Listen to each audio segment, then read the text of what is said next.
Right. Well, welcome everybody. Thank you for joining us today. We're really delighted to have Sadia Ghazanfar join us to talk about the inner critic and the inner mentor. So I heard Sadia speak at an event in January in Bath, and I was really blown away with her talk, and I thought it would be great to share it with more people. So thank you, Sadia, so much for coming along and presenting today to alta and members of other mentoring schemes and members of the women's committee at the society as well. I could see Suzanne's joined us. Thanks, Suzanne. So Sadia is to give an introduction. Sadia is a professional certified coach with the International Coaching Federation. She's an affiliate practitioner and scholar at the University of Michigan and the founder of Slay Your Dragons. And I love that name. That's amazing.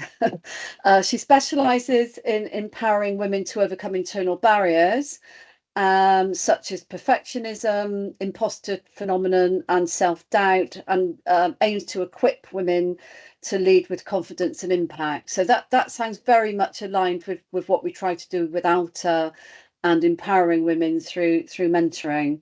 So Sadia's got 15 years operational leadership experience, and she integrates research-backed methodologies from neuroscience and positive psychology with a compassionate, practical approach to help individuals build emotional resilience, to strengthen their self-belief, and to step into leadership roles with clarity and confidence.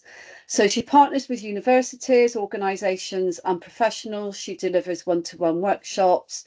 She does group coaching, bespoke leadership development programs, and her work focuses on helping women in teams thrive by fostering human connection and developing the skills needed to navigate workplace challenges with confidence.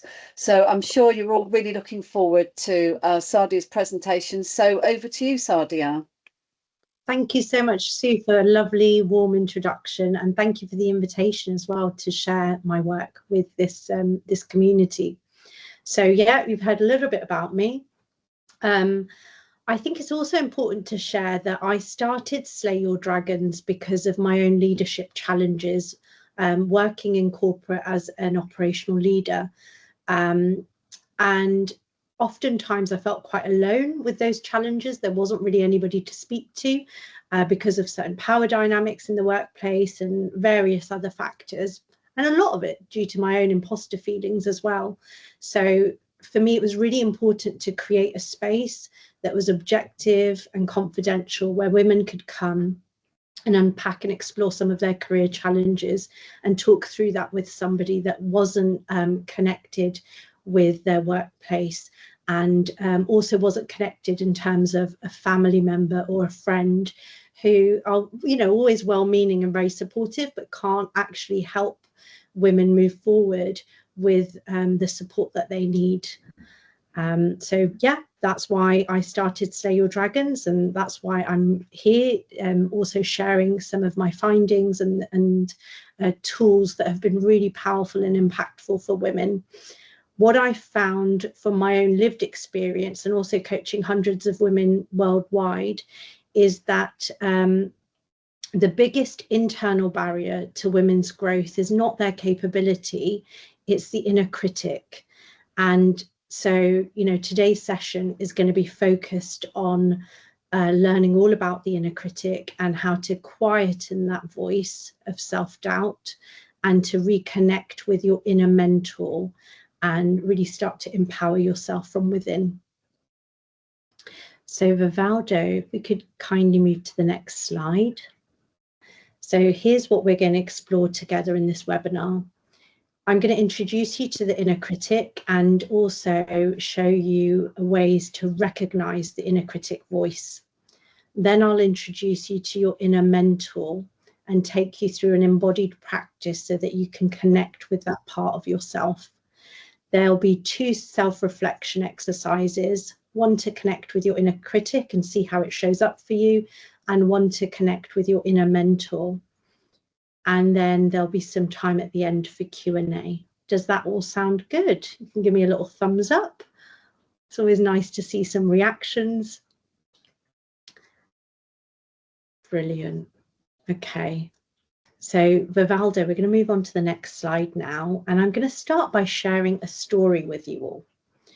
So the meeting room buzzed with energy as senior leaders piled in. I sat at the table with a polished presentation in front of me. The smell of instant coffee filled the air. My heart raced as I watched my colleagues settle into their seats. It was my turn to present. My idea was a bold strategy that I believed could transform the way our department operated. This idea, this presentation, had kept me up for nights. I was fine-tuning every detail.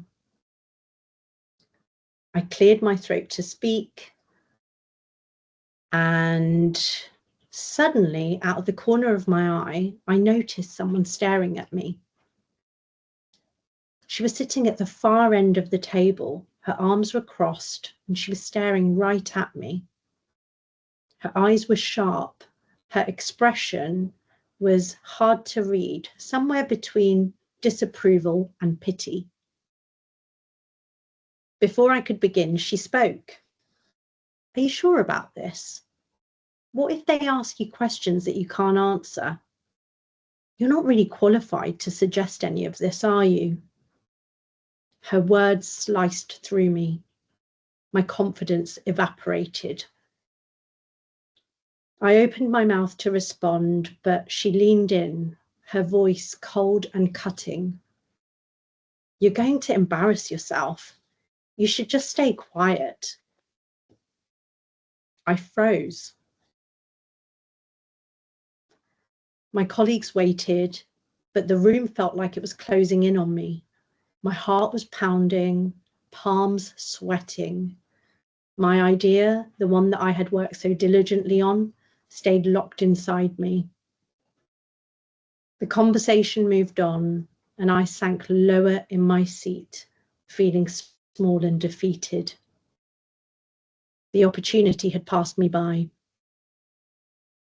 As the meeting ended and I gathered my things, I looked towards the woman who had spoken, and that's when it hit me. She wasn't there. No one had said those words to me. It was me. Or more accurately, it was my inner critic. That harsh, unrelenting voice that works against us from the inside.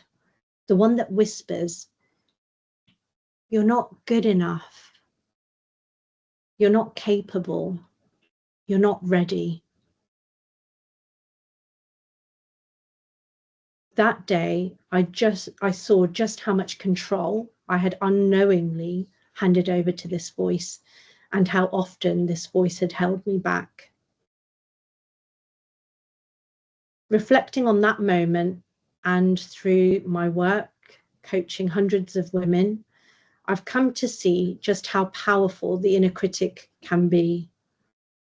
But I've also seen how much stronger and more grounded we become when we learn to shift our attention to a deeper, wiser part of ourselves, the inner mentor. And that's what we'll explore a little bit later on today. But first, let's take a closer look at this inner critic and how it shows up for us. So the inner critic is the negative self-critical voice inside all of us that can hold us back from taking risks, from stepping into leadership, from speaking up, from pursuing our ambitions and desires. This inner critic voice is rooted in fear, and it's part of how we've evolved as human beings. It's there because it's designed to protect us, to keep us safe from perceived risks such as rejection, failure, or judgment. However, while it aims to keep us safe, it often disempowers us by amplifying self-doubt and silencing our inner voice and our true desires. Now, I'm conscious that we don't have time to really dig into the history of the inner critic and you know, the background, but I'm going to give you a very simplified synopsis of it. So the inner critic voice is layered, and there are three parts to that voice. You've got the first part, which is the physiological layer, which is linked to our nervous system. As a species, we wouldn't have survived if we didn't have this negativity bias built in us. We have it as an inbuilt safety mechanism. It keeps us safe. It makes us aware of threats in our environment. The only problem is that the quote unquote threats that we experience now day to day are not life and death, but our physiology makes us believe that they are. And it does that in order to keep us safe and to prevent us from discomfort, rejection, failure, judgment. So that's the first layer, the physiological layer. And then the next layer is cultural messages and norms. Again, we could probably have a whole session on this, but we won't go into that just yet. The cultural messages and norms are the things that we learn in our culture that are part of our culture. It could be part of our family system. It could be part of our organization. It could be part of the cultures that we're in. That means that we're accepted, that we feel safe, and that we feel loved and supported. So things like cultural norms and messages are things like gender modesty norms, good girl conditioning. And these are just to name a few, to give you an example of what it's like. So you've got the physiological layer, then you've got cultural messages and norms as the second layer. And then the third layer is our individual lived experiences. And that means, and what I mean by that is, it's the messages that we received perhaps from parents, teachers, managers, or people in our lives who planted a seed of self-doubt and started to create this internal narrative within us. It's important to share that the inner critic is not from these individuals. It's not a result of the lived experiences. The inner critic will have always been there. It's part of the human condition. But what happens is these individuals and these experiences that we had will give the inner critic voice, color and flavor, and start to really shape its narrative.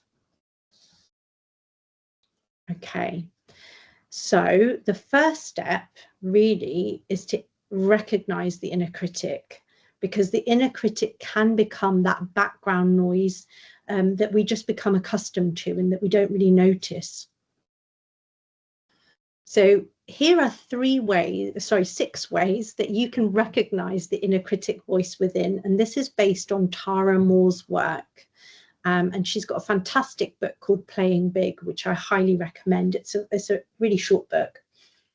So she shares that one of the ways that the inner critic shows up is that it's harsh, rude, and mean. The inner critic will often use cruel language, mean language that we would never use with a friend or a loved one or child. It might say things like, "You're so useless. How did you even get this job?"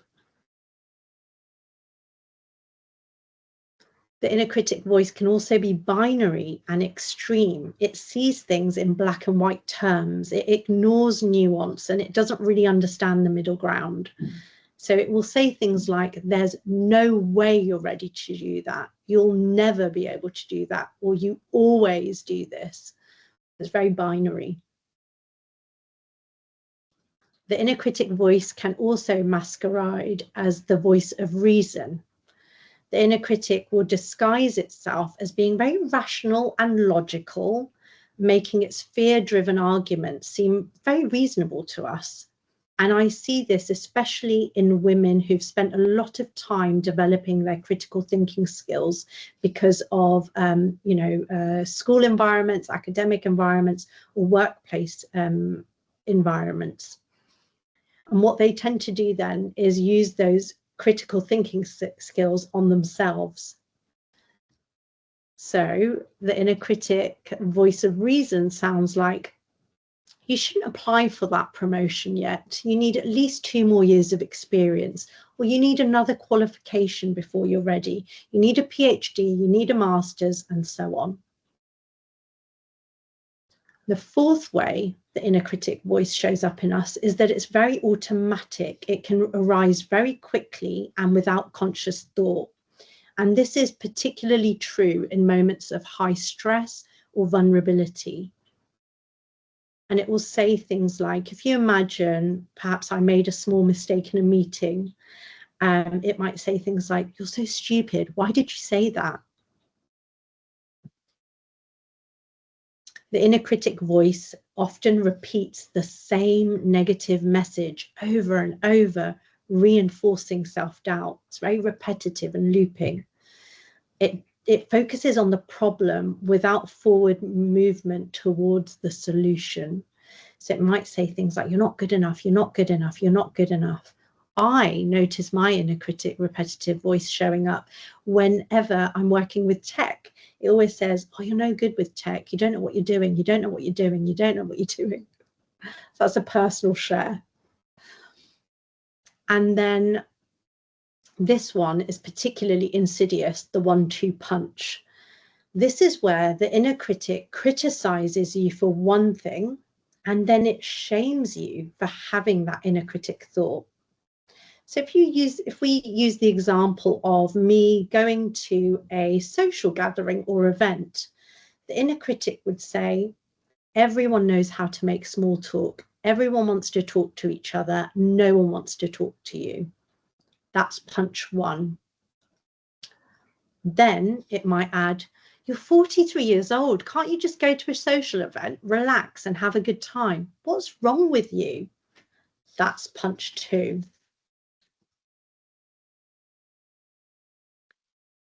I also just want to share that there's some really good data and research around the fact that for most, not all women, this inner critic voice comes up loudest around areas that are historically seen as male dominated, such as STEM fields. And, you know, we're here with the Aeronautical Society as well, very male dominated sector, finances, and also leadership. That's where it can be really, really loud. Vivaldo, if we could move to the next slide. So this inner critic is incredibly sneaky and it's a shapeshifter. It takes on different personas and different voices. It will show up as the perfectionist, the people pleaser, the hyperachiever, the imposter, the procrastinator, and so on and so on. These are some of the masks that the inner critic wears, and these masks help us notice and get savvy to the inner critic and its critical narrative patterns and habits. These patterns at some point in our lives really served us and supported us. They served a purpose, but they can reach a point in our life where these patterns and habits can then start to sabotage us and stop us from leveling up. Okay, if we could go to the next slide. So I want to now turn this over to you. I want you to think about a recent situation where your inner critic has shown up and started speaking. So think of a recent situation, or maybe something that's coming up for you. You might be presenting, or there might be a meeting coming up, something in your life where this voice is showing up for you.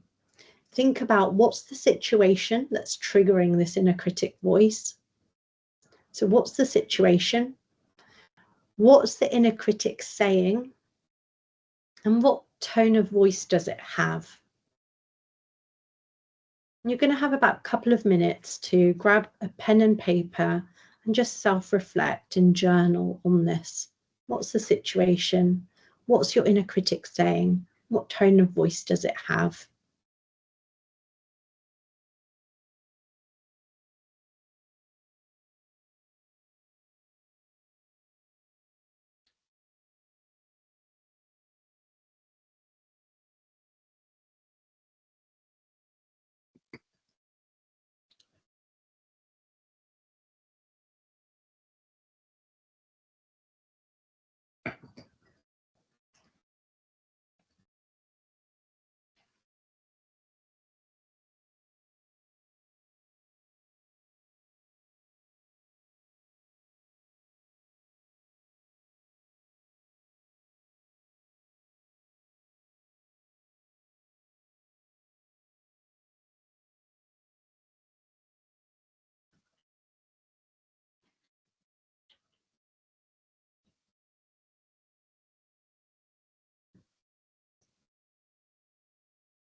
Okay, another minute to go.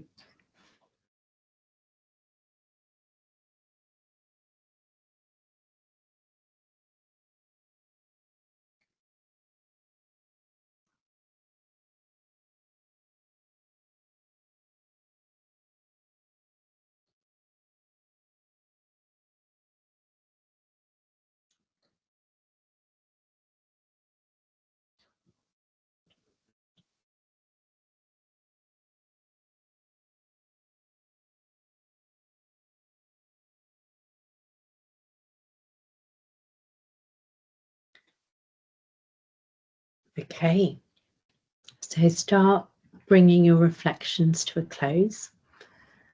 And now it's over to you. Is there anybody that feels comfortable sharing what they're noticing about their inner critic? You can either unmute yourself or you can drop it in the chat. What are you noticing about your inner critic?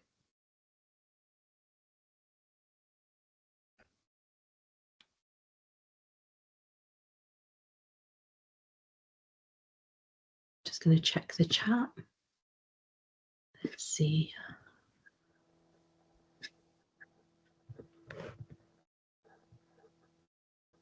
Vijaya, would you like to share? I'm not sure. I'm not most of the time because I'm on a career gap for quite some time. Can you hear me? Yeah, I can hear you. So I'm on a career gap for almost 9 years. I have a PhD in aerospace engineering and I have two postdoc. And I'm always living with this inner critic because of the career gap. I lack of confidence. I don't have any support. Absolutely, I'm kind of nowhere. Recently I felt so frustrated that when STEM returners asked me to fill their some form, I had to explain. It's all like for a talking. Women. There are STEM women. Women in STEM are very less, especially aerospace engineering. The data says there's less number of women, but there's no help available and where to Vijaya, read. Yeah, things like sorry that. to interrupt you, but I wondered, what are you noticing about your inner critic voice? What does it sound like, the I inner just critic? feel it just says that I don't have any experience. I can't stand with the people who already in exposed. I'm always getting rejected. I'm a rejection position all the time. And because of I'm experiencing a rejection whenever I make applications. So I stopped making an application because I'm not good enough. Yeah. Okay, so it kind of says that you're not good enough. Yeah, Thank you. because I'm not in the industry for so long, so I can't compete with them. Yeah. Brilliant. Thank you, Vijaya. I'm also seeing some comments come through. My inner critic is firmly convinced that I'm not capable of anything. My inner critic wants to tell me that it's okay to just give up because I'm never going to be good enough. I'm always just going to fail. It is demeaning yet conciliatory. Hope I pronounced that right. My inner critic is more related to communication. Sounds like it's protecting me, but it's stopping me. Fantastic. Okay, some great reflections there. So would you like me to share the good news with you first or the bad news? Just drop it in the chat, good or bad. What would you like first? The good news, says Sue. The bad, says Helen. Okay, good, bad. It's even at the moment. Okay, bad is in the lead. Okay, so I'm conscious of time, so I'll go with the bad news first. The bad news is that this voice isn't going to go away. It's not going anywhere. And sadly, there's no pill that's been invented yet. I'm sure that somebody's inventing it somewhere that's going to eradicate this voice. This voice will always be there because it's part of the human condition. It's universal. We all have it. The good news is that you're not alone, right? We all have this voice. It's universal. It's part of the human experience. And we can learn to have a wiser, more compassionate and effective relationship with this voice and this part of ourselves. It is possible. So Vivaldi, we're going to move to the next slide now, and I'll show you, and I'll start to share how it's possible. So the antidote to your inner critic is your inner mentor, a wiser, compassionate version of you who guides you with clarity, courage, and helps you move forward in a way that supports you and doesn't sabotage you, doesn't block you. It's a part of us that supports and serves us, and it helps us move forward in a way that's very loving and very generative and very supportive. Where the inner critic tears you down, the inner mentor builds you up. Where the inner critic focuses on fear, the inner mentor focuses on possibilities. And typically, when we've connected with our inner mentor around a situation, around a challenge or a question, in our lives, professionally or even personally, we hear guidance that is simple and relatively succinct. It's not complicated. It's boiled down to a simple truth. It feels loving and nurturing. The wisdom and guidance from our inner mentor is also not cerebral. It feels very much connected to our heart and our body. It's very much an embodied experience. Our inner mentor may also communicate through visual elements or symbols, and sometimes that might not make sense to us straight away. It can be quite intuitive. The inner mentor's guidance may be surprising or baffling to us. And that's often because we are looking for a very complicated or solution. And actually, it's really surprising or baffling because it's so simple. And most often than not, our inner mentor's guidance is emotionally moving, and it can bring us to tears at times. So I'm now going to help you all connect with this empowering inner mentor voice. And I'm going to do that through a guided visualization. So I just want to make sure that if anybody's driving and they're joining in, probably best not to engage in this practice because you want to be safe and keep your eyes on the road. But anybody that's at home and you're not doing anything else, I invite you to join in this practice. So give yourself permission to relax. All you need to do is follow my voice, let my voice guide you. There's absolutely no right or wrong way to do this practice. It's all about being present and just listening to my voice and just being in this moment. If you don't connect in any way, that's okay. Just use this as an invitation to pause, slow down, and just focus on your breathing and seeing it as an opportunity to relax. So Vivaldo, if we could go to the next slide. I'm also going to try and play some music. And if it doesn't play, Vivaldo, please just let me know if you can't hear it. So it's playing now. Can you hear the music, Vivaldo, everyone? Yes. Yeah? It's not too loud? Okay. Brilliant. Okay. So I invite you to take a moment to really get comfortable in your seat. I'm going to turn my camera off now as well, just so that we can really be grounded in the meditation. Make sure you can feel your feet firmly planted on the ground and you can feel the chair supporting you. Start taking some nice, long, deep breaths in through your nose and out through your mouth. Just noticing how your body's feeling right now.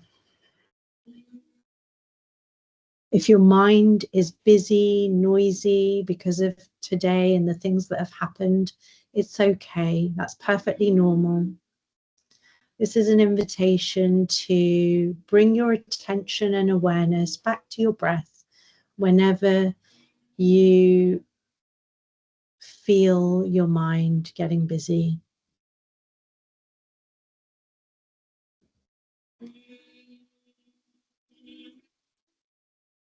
And keep breathing deeply in through your nose and out through your mouth.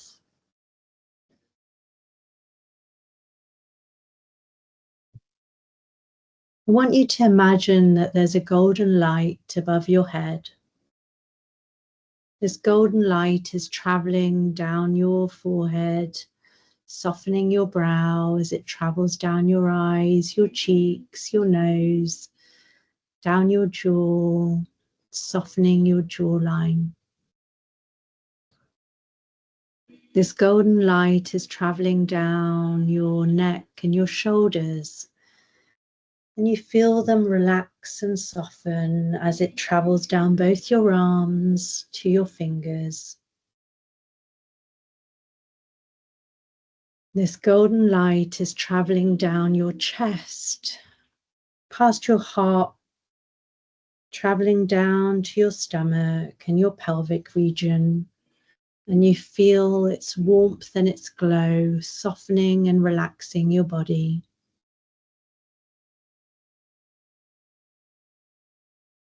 This golden light is traveling down both your legs, past your knees, down your shins, to your ankles, and past your feet. You are now this golden light, and you can feel its warmth and glow in every cell of your body.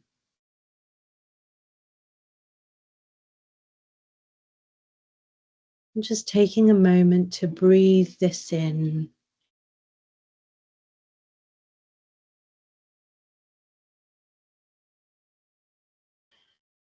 And in front of you, there is a door, and you start walking towards this door. You open the door, stepping through the doorway, and in the distance, you can see your inner mentor. It's you in the future. She's waving at you. You wave back, and you start walking towards her. You start noticing what she looks like and how she's carrying herself as you get closer and closer to her.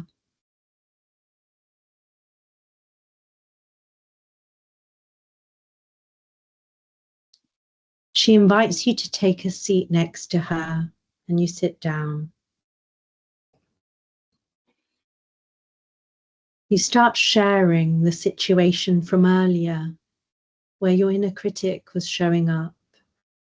You share everything with your inner mentor. And she listens to you patiently.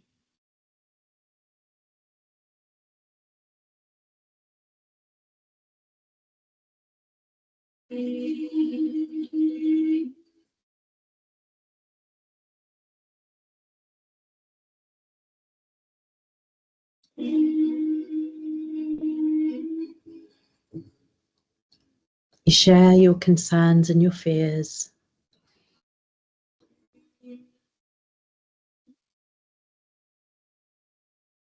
And then you turn to your inner mentor and you ask her for her wise guidance.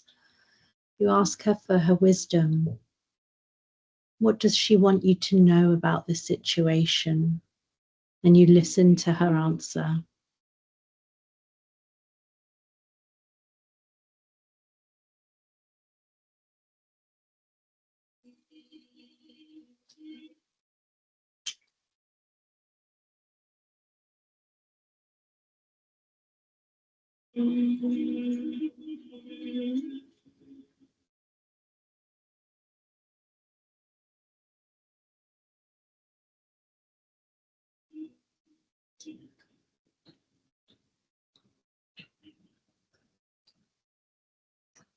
You take a moment to thank your inner mentor. You thank her for her wisdom and her guidance, and you embrace her. And as you embrace each other, you know that she is always inside of you. She is a part of you. You thank her and you start saying your goodbyes. And you start walking back towards that door that you entered from. And as you approach the door, you open the door, stepping through the doorway, closing the door behind you, bringing you back to the present moment. You take a moment to just stretch your body or move your body in a way that feels good right now. You may want to stretch, you may want to wiggle your fingers or toes, whatever feels good for you right now to help you come back into the present moment. And then when you feel ready, you can gently open your eyes.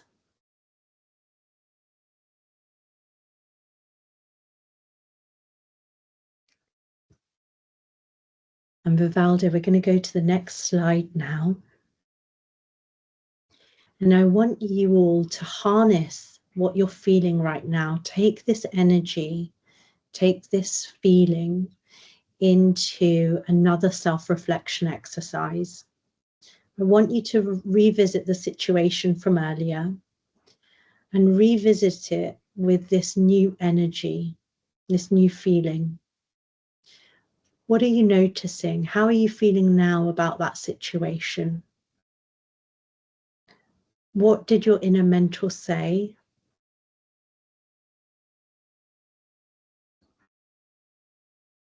And what word or phrase captures the essence of your inner mentor and their wisdom? Just have a couple of moments, 2 minutes, to reflect and journal on that. How are you feeling now? What's different? What does your inner mentor say? And how do you view this situation from earlier differently?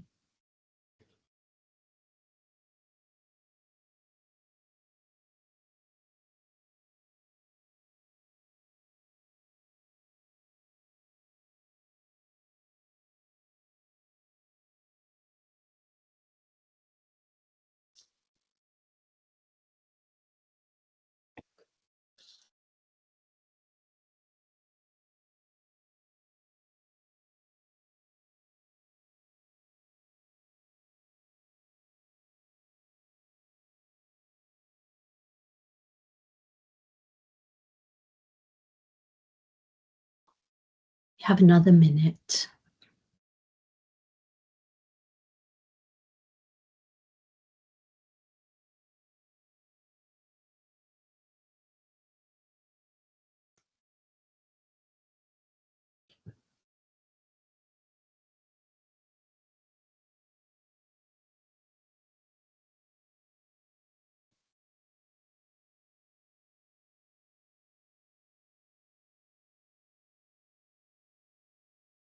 Okay, you want to start to bring your reflections to a close. And just because of the interest of time, we may not have an opportunity for sharing out loud, but perhaps you could use the chat box to share the word or phrase or feeling that reminds you of your inner mentor's essence. So what are you feeling now? What's that? What's the word or phrase that captures the essence of your inner mentor? Please drop that in the chat.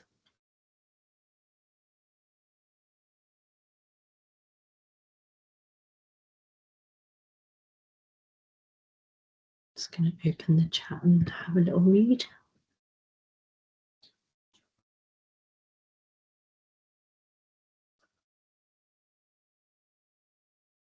Everything will be okay. Yeah. It's okay to fail. So there is no need to be afraid from putting yourself out there. Beautiful.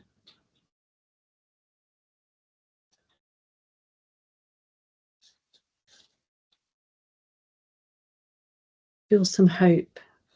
Inner mentor says you will get there. Yeah.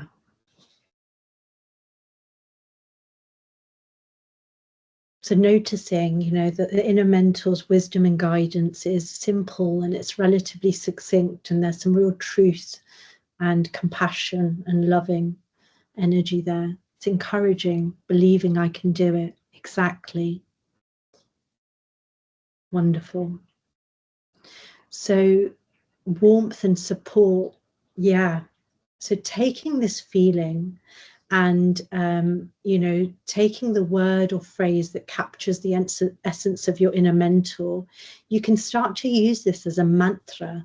A mantra is basically a word that you repeat to yourself, or a phrase that you repeat to yourself. And that will allow you to anchor into your inner mentor's wisdom when that pesky inner critic shows up. So you can use these words and phrases to connect with your inner mentor.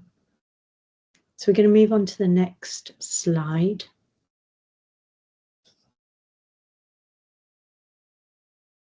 In summary, I just wanted to share that today we explored your inner critic, and also the ways that you can start to recognize that your inner critic is showing up.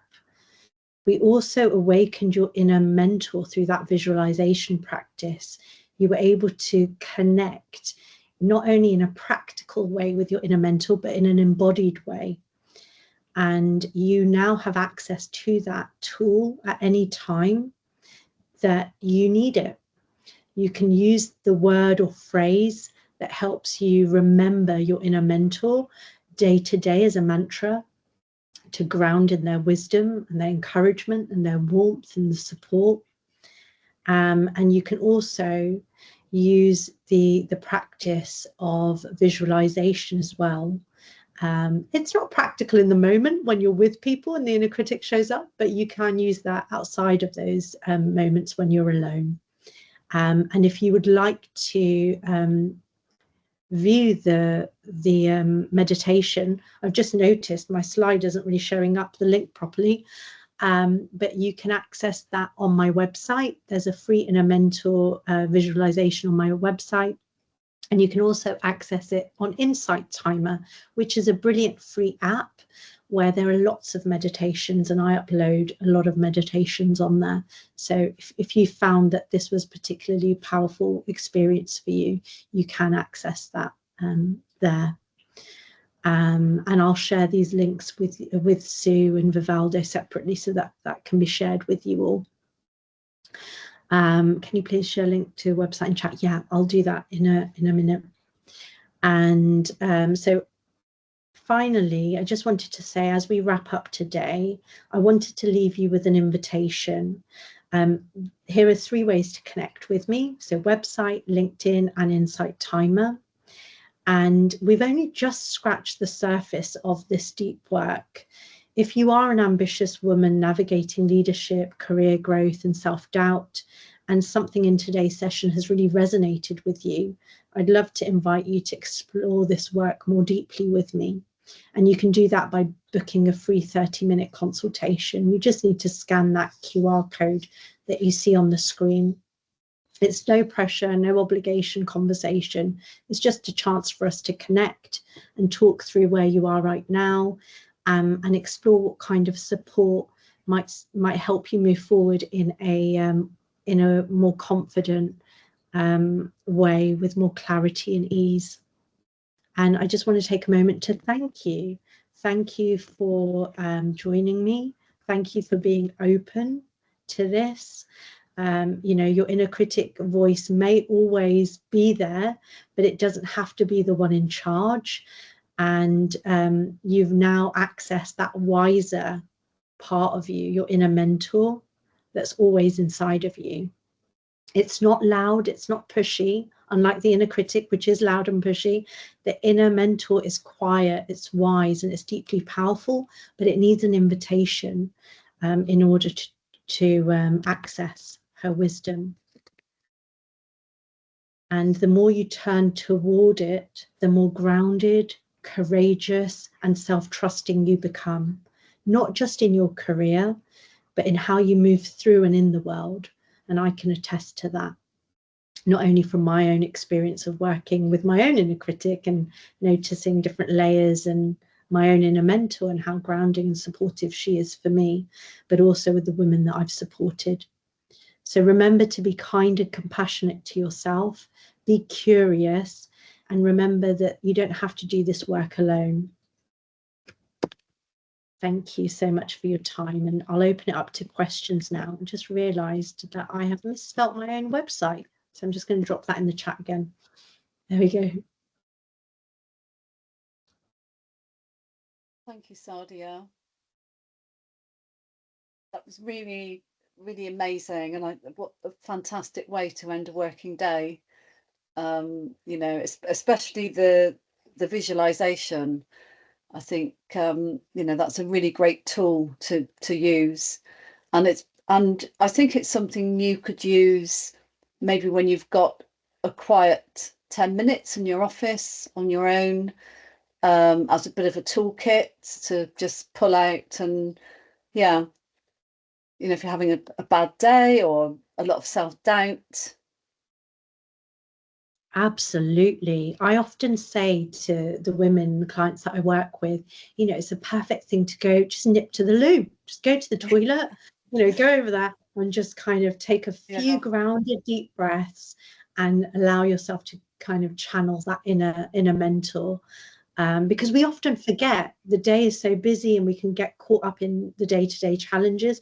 Sometimes we need to remove ourselves from a place or a situation, and going to the bathroom is the best way to do that. Yeah. Sometimes that's the only time we get any time to ourselves. Exactly.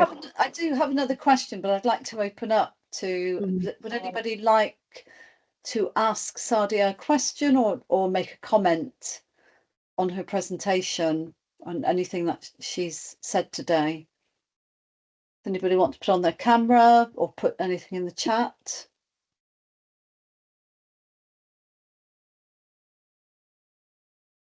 Okay, well, I'll start off with my question. We've got 10 minutes, and then okay, oh, we've got one here.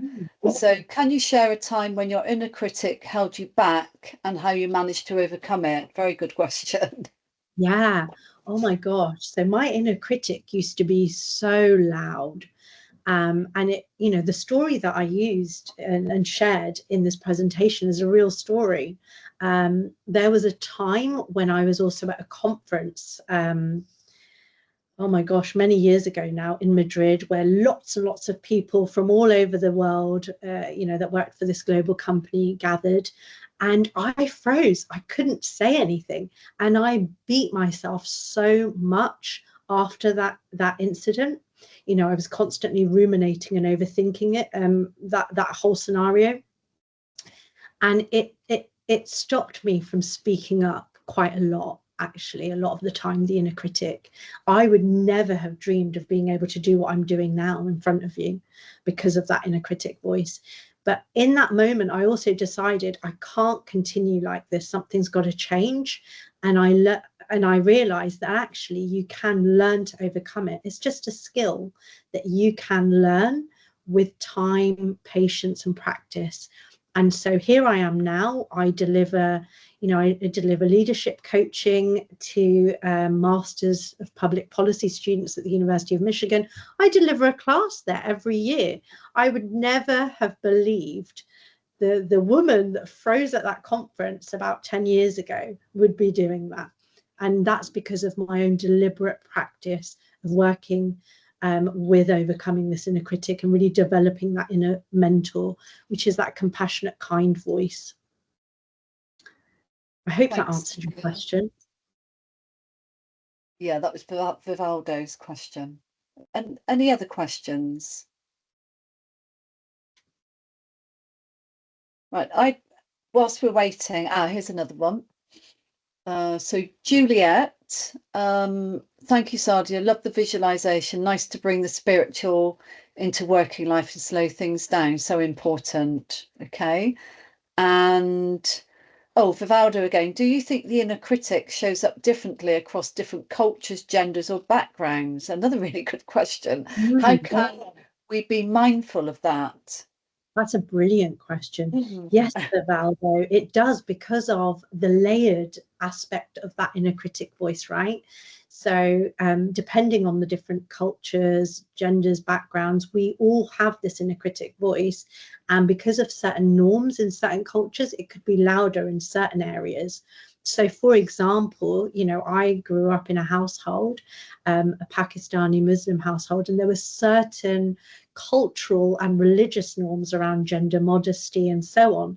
So that voice is a lot louder in my head than, say, one of my friends who's Swedish, who grew up in a different culture. So it does very much impact the inner critic voice. But what I would say is that also nobody's immune from this voice. We all have it. It just shows up in different flavors and different narratives, depending on cultural experiences, cultural norms, but also our own lived experiences. And then you said, how can we be more mindful of that? I think being mindful of that is just being aware. So just being aware of this voice that shows up. So, for example, in my own life, I'm continuously noticing this inner critic voice. It never goes away, really. You just start to see it in different ways, and you become wiser at noticing it, and quicker at noticing it. So yeah, being mindful is just observing yourself, giving yourself enough time to really reflect on, is this really my voice, or is this a voice because of certain cultural messaging, societal messaging? Really good question, Valdo. Yeah, really good. Yeah. And Sadia, so I guess the inner critic never really goes away. You learn how to manage it, and maybe the inner critic is there less as time goes by, would you say? Is that So what tends to works? happen? Yeah, I think so. What tends to happen is if the inner critic, if you imagine, is really loud. So with my own example, you know, my life, the inner critic was also always really loud. It was often the background music. I wasn't even aware that it was the inner critic. And then through my work in this field, I've started to become aware of it. And now I catch it a lot quicker, and I can start to turn the volume down on it. And it doesn't debilitate me and stop me, because I can realize that it's not me.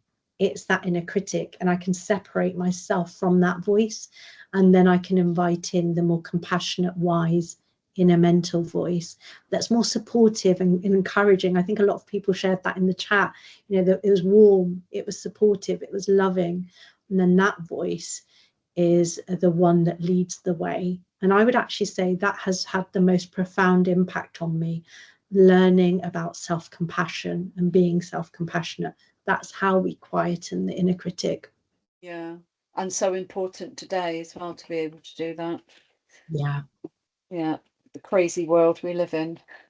absolutely. And it's, you know, more and more polarized. So there's more of an invitation to start to engage and work with that inner mental, because it can also help us really build bridges and connect with other people in a more powerful and intimate way.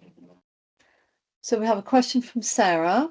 So when you're in the moment, e.g. in a presentation, do you have any tips on how to quieten your inner critic when you can't take a moment out? So I guess that's as you're presenting. Yes, Sarah, I do this a lot. So what you noticed about the inner mental visualization is we're getting into our body. It's a very embodied experience. So what I do when I'm doing these talks, or Sue, when you saw me at the conference, you know, that was the first time I was speaking at a conference, you know, in front of people. I think it was about 60 people in the audience. Yeah. Normally I'm doing things online.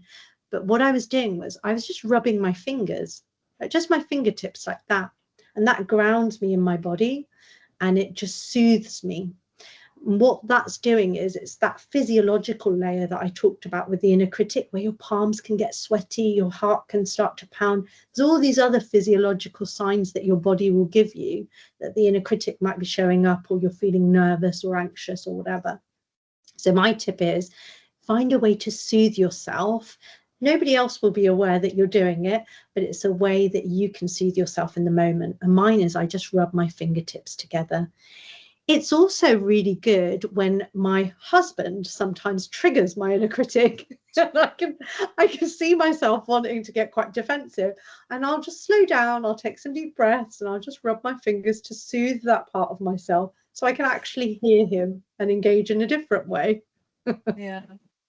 Is that a kind of NLP technique? I've heard of that with NLP in the past. So you could touch your earlobe or yeah, touch a part of your body. So it Ah, reminds you, grounds you a bit, I think. Yeah. exactly. It's like anchoring into Yeah, the that's body. it, anchoring. Yeah. Ah, Yeah. so this is kind of linked to the nervous system, creating safety in your body. Yeah. So yeah, some women will rub their palms together. Some people might move. I like to just rub my fingertips together. I've had some clients who like to just stroke their hand. It's a way of self-soothing. Yeah, so that's a really good tip. Thanks. You're welcome. Right. So we've got a couple of minutes left. Are there any other questions or comments, general comments? I mean, as Sadia said, you can get in touch by clicking on the QR code. All right. And so Well, I go might on. share. Would you like me to kind of share the slide with you at the end, and that you can maybe pass out to people? Yes, please. Yeah, thank you. All right, great. Well, thank you so much. Thank you for being here, everybody. And thank you so much for being really open and sharing, because this is kind of deep work. And it's been a real privilege to share this work with you. Thank you, Sadia, and I'm sure everybody here would like to say a big thank you. We've got thank yous coming in on the chat. So it's been great. As I say, a really great way to end the day on a very positive note. And thank you for the techniques and the tips as well. You're Thank you. welcome. Thanks a lot. Thank you.